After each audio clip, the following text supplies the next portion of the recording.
Donc je suis Cédric Favre, juriste en droit des technologies de l'information et de la communication à Aquitaine Europe Communication, une association de Bordeaux qui est financée en quasi-totalité par les pouvoirs publics et à 60% par le Conseil régional d'Aquitaine. Et on œuvre en matière de TIC, aussi bien en juridique qu'en économique, qu'en veille, sur tout ce qui concerne le numérique et les TIC en général. On essaye d'être une vigie. Et comme nous présente notre président, on se veut être, entre guillemets, l'agence des initiatives numériques. Même si le terme peut paraître un peu abscon, il a, selon nous, un sens. Donc on m'a demandé de faire une présentation des différentes licences de diffusion de données publiques. Voilà, donc quelle licence de diffusion de données publiques? J'en sais rien. Quelle licence? Il y en a plusieurs, je vais les aborder, mais je ne suis pas là pour vous dire quelle licence utiliser, je suis là pour vous présenter les avantages, les inconvénients et les intérêts de chacune des licences de manière théorique et de manière juridique, sans prendre parti. Je vais faire ma présentation en... Voilà, une petite rainette. Toutes les photos que j'ai utilisées dedans sont des photos qui sont issues de Flickr Creative Commons, donc elles sont librement réutilisables, ce qui veut dire que ma présentation peut être diffusée. Oui, on est à Rennes, je suis un juriste, donc j'ai un humour particulier, donc j'ai pris une grenouille pensant qu'une rainette avec des lunettes, parce qu'on va voir ça. Oui, je sais, je suis désolé, c'est l'humour de juriste, comme ont dit mes collègues. Donc la présentation va se faire en 5 ou 6 points, je crois, 6 points, avec tout d'abord quelques définitions pour poser les principes, ensuite qu'est-ce que sont les licences, définir plus précisément les licences, contextualiser les licences en matière de réutilisation de données publiques, les principales licences ensuite que je vais expliquer, et enfin des éléments récapitulatifs sur une petite slide pour voir les éléments récapitulatifs. Tout d'abord, les définitions. Définition d'une donnée, qu'est-ce que c'est qu'une donnée, qu'est-ce que c'est qu'une donnée publique et qu'est-ce que la réutilisation. Une donnée en soi, c'est une information. Pourquoi c'est une information? Parce qu'une donnée, c'est fait pour présenter un renseignement, pour apporter quelque chose. Savoir qu'il fait 9 degrés Celsius, c'est en soi une information. 9 degrés Celsius. 9 degrés et Celsius, chacun de ces éléments étant en soi une donnée. Il y a combien d'habitants à Rennes? J'ai lu ça ce matin dans le petit livret, 206 000 et des bricoles. Il y a 206 000 habitants à Rennes. Mais si je vous dis 206 000 à Rennes, qu'est-ce que c'est? Ce sont des habitants, ce sont des kilomètres de canalisation ou autre. On ne peut pas savoir en soi. Une donnée n'a de sens que si elle est mise en perspective. Donc une donnée est une information. Une donnée publique, c'est quoi? C'est une information qui est produite ou reçue dans le cadre d'une mission de service public. Ce qui compte dedans, ce n'est pas l'organisme qui génère ou qui reçoit la donnée. C'est dans quel cadre elle est générée la donnée, dans le cadre d'une mission de service public. Dès lors qu'on arrive à identifier cette mission de service public, par exemple l'environnement, par exemple le tourisme, par exemple l'assainissement, par exemple les transports, dès lors que c'est en mission de service public, les données qui sont générées ou reçues sont publiques. Et elles sont soumises à la loi CADA, avec toutes les limites de la loi CADA. Ensuite, pourquoi en matière de données publiques on parle de réutilisation? Réutilisation, ça veut dire que ça implique qu'avant il y a eu une utilisation. En réalité, la loi CADA présente 3 choses. D'un côté, l'accès, de l'autre, l'utilisation, et de l'autre, la réutilisation. L'accès, c'est le fait d'accéder à des données pour pouvoir les consulter. Tout le monde peut faire ça. Le cas typique, ce sont ceux qui font des recherches généalogiques. Ils accèdent à des données d'état civil pour faire des recherches, mais ils font qu'y accéder. L'utilisation, c'est la finalité première des données publiques. Les données publiques sont générées dans un cadre de mission de service public pour répondre à des besoins de mission de service public. Elles sont générées pour les créateurs de ces données, pour ceux qui les collectent et qui les génèrent. Souvent des établissements publics, mais ça peut être aussi des personnes privées. C'est ça l'utilisation, et c'est d'un côté le fait que ces personnes-là travaillent avec, et le fait que les personnes publiques se les transmettent. Cette utilisation, c'est le fonctionnement normal des données. Quand on rentre dans la réutilisation, on rentre dans ce que j'appelle une utilisation atypique des données publiques. Atypique, ou on peut aussi dire exotique. C'est-à-dire, c'est une utilisation des données publiques faite par d'autres personnes que des organismes qui ont une mission de service public. Typiquement, des personnes privées. Personnes morales, entreprises, sociétés ou personnes physiques, particuliers, qui a un développeur qui veut créer une petite application. L'article 10 fait la distinction de l'article 10 de la LOCADA fait la distinction entre l'utilisation et la réutilisation. L'accès, ce sont les articles 1 à 9. Les articles 10 à 19 traitent de la réutilisation. Ensuite, les licences en elles-mêmes. C'est quoi une licence? Une licence, ça vient du latin delicere, si je prononce bien, qui veut dire être permis. C'est donc une permission, c'est donc une autorisation. Quelques exemples pour vous mettre ça en perspective. En anglais, un permis de construire, on appelle ça une drive license. Désolé pour mon accent. Les licences sportives donnent une autorisation pour pratiquer un sport dans un cadre réglementaire, légal et sécurisé. Les licences de logiciels permettent d'utiliser un logiciel. Et si je vous parle de la licence 4, je crois que vous comprenez que c'est une autorisation de vendre de l'alcool fort. Donc une licence, il y a des débats sur les définitions que je vais présenter maintenant. Il y a des débats juridiques, théoriques assez importants, assez virulents, mais j'essaye d'être relativement général. Une licence, c'est un cadre juridique. Ça permet de poser un cadre et de cadrer une relation et de cadrer quelque chose qui va faire qu'on pourra réutiliser les licences dans certaines possibilités, dans certaines limites. On a le droit de réutiliser, mais dans le cadre posé par la licence. Ensuite, une licence, c'est également quelque chose qui se différencie d'un contrat. Un contrat répond à des logiques assez particulières. Consentement entre les deux parties, phase de négociation. Une licence, il n'y a pas de phase de négociation. Là encore, ça fait débat. Je vais peut-être utiliser le terme licence en le justifiant de contrat après, mais en utilisant ce terme de manière générique et de manière non juridique. Tenez compte de ça. Si on est vraiment juriste, on ne peut pas identifier, selon moi, mais il y a des débats, selon moi, on ne peut pas identifier une licence comme un contrat. Ensuite, une licence, c'est un contrat, terme générique, d'adhésion. C'est une adhésion. On adhère à la licence. Je vous propose quelque chose, vous l'acceptez. Vous adhérez, vous pouvez utiliser. Vous n'adhérez pas, vous n'utiliserez pas. Donc, on écarte la phase de négociation qu'il y a dans le terme contrat avec un C majuscule, on va dire ça comme ça. Mais là, ça fait débat. Ça fait débat il y a 2 minutes. Selon moi, de manière générique, une licence, c'est un acte unilatéral. Je me trompe peut-être. Mais ça va d'un côté de l'offrant de licence, qu'on peut aussi qualifier de concédant de licence, vers l'acceptant. L'offreur pose des conditions strictes, des conditions fermes. L'acceptant n'a d'autre solution que de les accepter s'il veut pouvoir utiliser la licence, sans quoi il ne peut pas l'utiliser. Tous ceux qui sont ici et qui ont un compte Facebook ont eu une licence ou des conditions générales d'utilisation. C'est à peu près la même chose. La seule solution qu'ils ont eue pour pouvoir générer un compte Facebook et utiliser leur Facebook, c'est d'accepter les conditions posées par Facebook, sans autre phase de négociation. Donc selon moi, c'est unilatéral, mais ça fait débat. Et ça fera toujours débat, je pense. Et enfin, ça offre un titre d'exploitation. C'est un mot un petit peu péremptoire peut-être, qui vous paraît péremptoire, mais ça permet d'utiliser un bien, de l'utiliser, encore une fois, premier élément, dans un cadre juridique, dans une relation.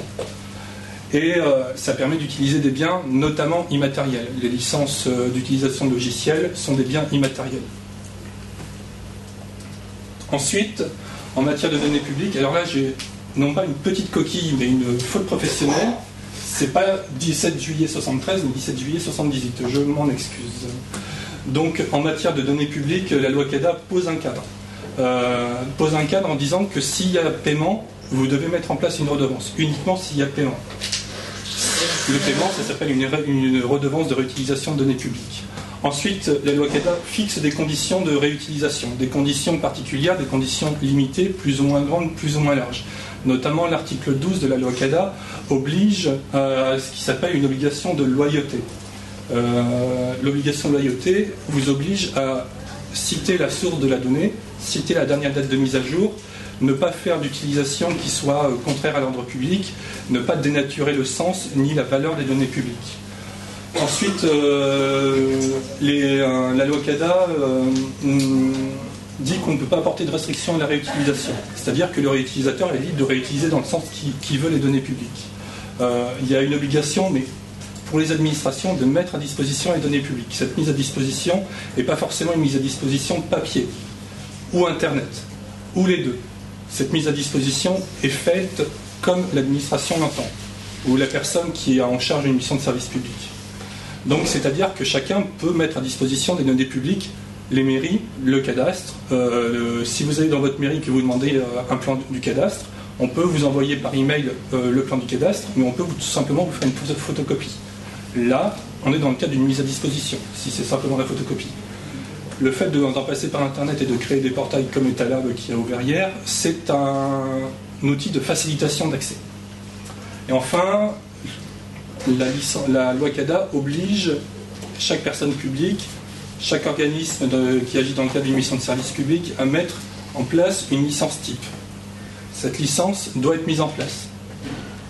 La loi CADA n'indique pas que cette licence doit être activée.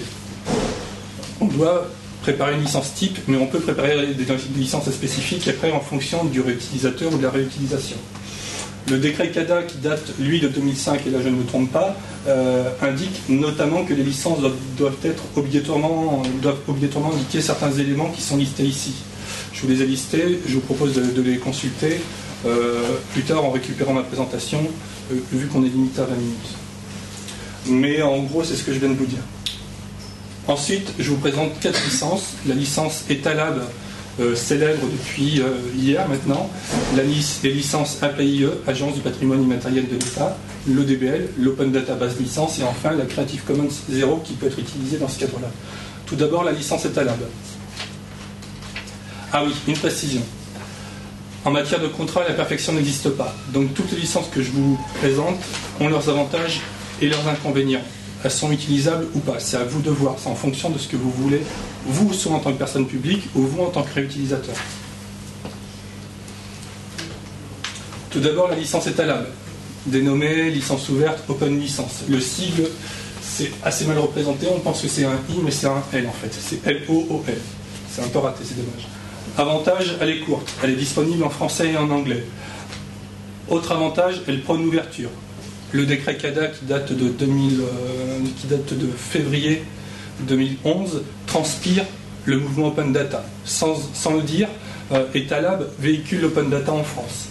Cette licence est, comme la plupart des licences à l'heure actuelle, libre et gratuite. C'est-à-dire que vous pouvez y accéder librement, la réutiliser, la licence en elle-même, l'utiliser, la réutiliser de manière gratuite.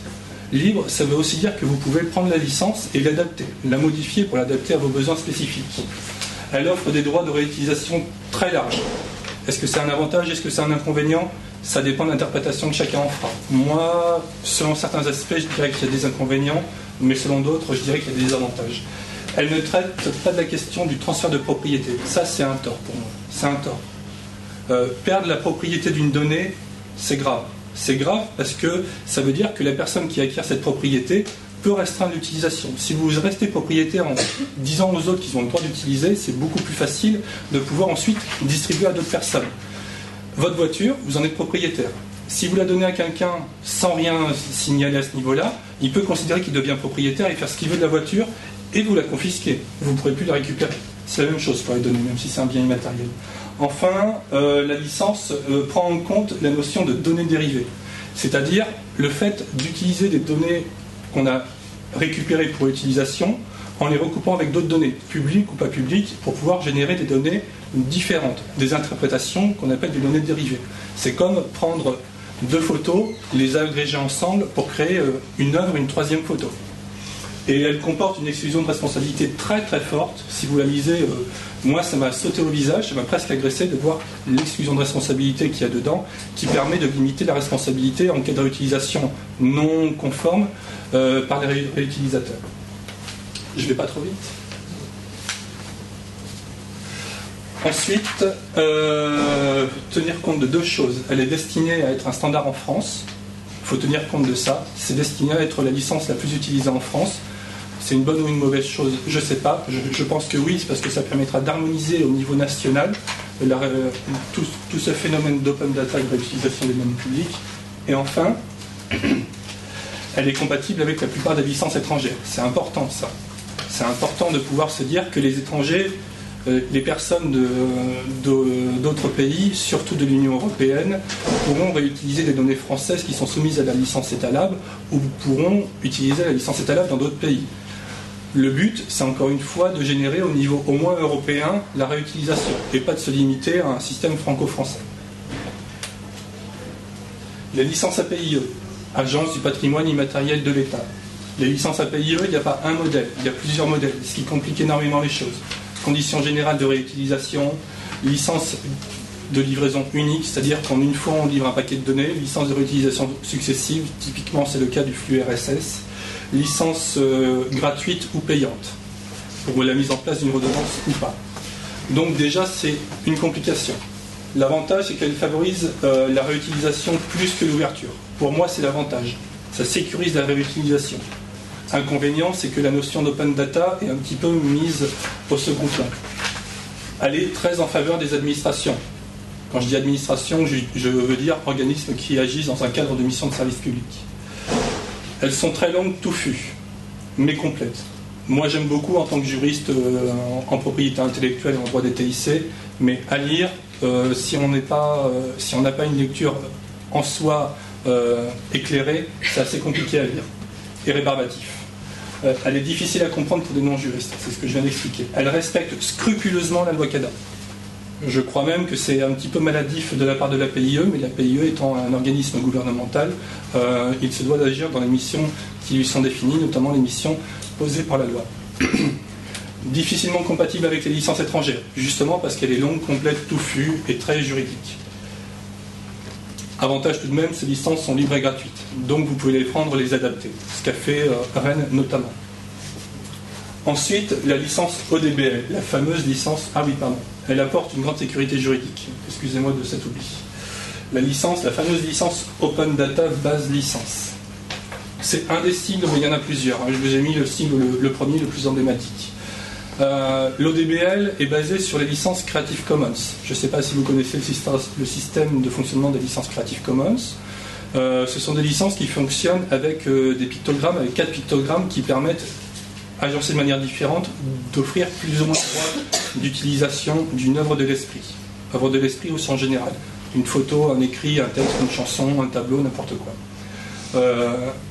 Donc c'est bien parce que en quelques secondes, on peut interpréter vite la licence Creative Commons grâce à ces sigles pour l'appliquer. C'est ce qu'a cherché à faire l'ODBL. L'ODBL met en place des sigles qui permettent d'être agencés différemment et d'avoir des interprétations claires, précises, relativement précises et rapides, pour savoir ce qu'on a le droit de faire et ce qu'on n'a pas le droit de faire, dans quelles limites on peut agir. Inconvénient pour le droit français, cette licence est issue du droit anglais du copyright, et pas du droit français du droit d'auteur, ce qui a des implications assez particulières. Le copyright a une vocation très financière et peut-être mercantiliste, alors que le droit d'auteur a une vision beaucoup plus personnaliste et protection de l'auteur plus que favorisation de l'exploitation. Il n'y a pas de version française, il n'y a qu'une version anglaise. Si vous trouvez des traductions en français, ce sont des traductions non officielles qui ne sont pas valables. Vous devez prendre la licence Creative Commons, la licence ODBL, la licence ODBL en anglais et l'interpréter. Si vous n'êtes pas anglophone comme moi, ça devient beaucoup plus compliqué. Elle est conforme à la directive européenne sur les bases de données qui date de 1996. Ça, c'est un intérêt. C'est un intérêt pour nous. Parce que nous aussi, notre droit des bases de données, oui, il y a un droit des bases de données, je sais bien, ça fait peur à tout le monde. La première fois qu'on m'en a parlé, ça m'a fait peur aussi. Mais au final, c'est très intéressant en tant que juriste. Le droit français en matière de base de données est lui aussi basé sur la directive européenne. Donc, moi, en lisant la licence ODBL, il y a beaucoup de choses qui m'ont frappé à l'esprit parce que c'est la même chose qui sont inscrites dans le code de la propriété intellectuelle. Et enfin, elle permet une modification des données. Est-ce que c'est une bonne chose ou une mauvaise chose de modifier des données? Je ne sais pas. Moi, je dirais instinctivement oui, c'est une bonne chose quand ça permet de créer des données dérivées. Non, quand on peut modifier en soi une donnée et faire passer un 70% à un 20%. Il y a des dangers. Pour résumer, c'est une licence qui est facilement adaptable en droit français grâce à son essence très directive européenne sur les bases de données. Enfin, la licence Creative Commons 0. Je vous ai parlé des Creative Commons, en voilà un exemple. C'est une licence particulière. CC, le sigle dans le cercle, veut dire Creative Commons. 0, je ne peux pas être plus simple, ça veut dire, entre guillemets, zéro droit. Zéro droit, ça veut dire quoi? Ça veut dire que c'est une licence qui est en soi très libre. C'est une licence qui est facile à comprendre. vraiment facile à comprendre, parce que même en résumé, même en version longue, elle est relativement courte. Il n'y a pas de version française, comme tout à l'heure pour l'ODBL. Vous prenez la version anglaise et vous la lisez. Si vous utilisez Google Trad, c'est une possibilité, mais les interprétations juridiques d'un terme, license, peuvent différer en français et en anglais. Par exemple, c'est une licence qui est issue du droit américain, donc du copyright américain, qui se rapproche du copyright anglais, mais qui a des différences, des distinctions, et qui a une notion d'exploitation et de mercantilisme encore plus forte que le copyright anglais. Difficilement adaptable en droit français, parce que le copyright ne tient pas forcément compte de l'auteur, il tient compte du producteur plus que de l'auteur. Elle s'applique à d'autres types de créations que les données. Elle ne vise pas spécifiquement les données, elle vise tous les types de créations intellectuelles. Donc des œuvres de l'esprit, des tableaux, des photos, des musiques, des films, des vidéos, des choses comme ça. Elle est valable dans le monde entier. Ça, c'est un gros avantage malgré tout. Elle est valable dans le monde entier. Facile à interpréter. Tout le monde qui est un petit peu dans le sérail connaît les Creative Commons. Et elle oblige à un renoncement de ses droits très très fort. Vous mettez ça sous Creative Commons, vous créez entre guillemets un domaine public consenti. C'est assez particulier. Vous permettez à tout le monde de réutiliser librement comme il le veut. Est-ce que c'est une bonne chose ou une mauvaise chose? Je ne sais pas encore. Je dirais, pour le coup, c'est plutôt une bonne chose, mais avec une vision droit américain du copyright, avec une vision droit d'auteur français, c'est pas forcément une bonne chose.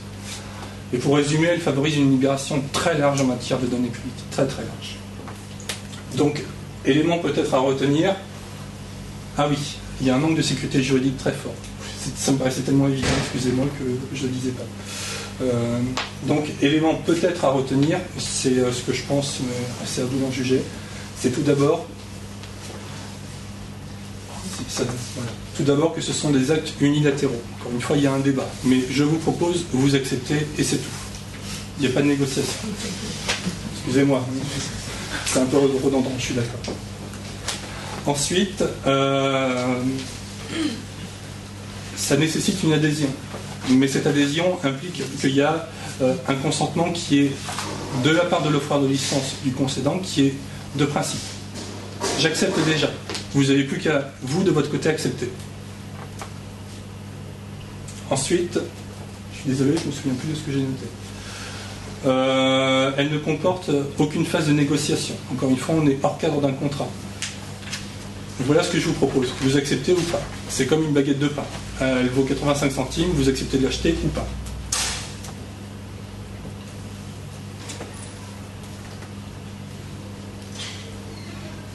Les licences doivent prévoir une exclusion de responsabilité. Pourquoi? Parce que vous pouvez l'utiliser, mais c'est entre guillemets à vos risques et périls. Si vous faites une réutilisation qui n'est pas conforme, vous engagez votre propre responsabilité et pas la responsabilité des personnes qui ont mis à disposition. Je suis dans le temps? Juste. Il faut tenir compte de l'obligation de loyauté, article 12 de la loi Cadastre. Le nom du producteur, la dernière date de mise à jour, la non-dénaturation du sens. Avant-dernier élément, évitez dans une licence tout transfert de propriété. Dites spécifiquement que vous restez propriétaire des données et que vous permettez juste un droit de réutilisation des données. Restez propriétaire. Celui qui est propriétaire a la maîtrise, a la gouvernance.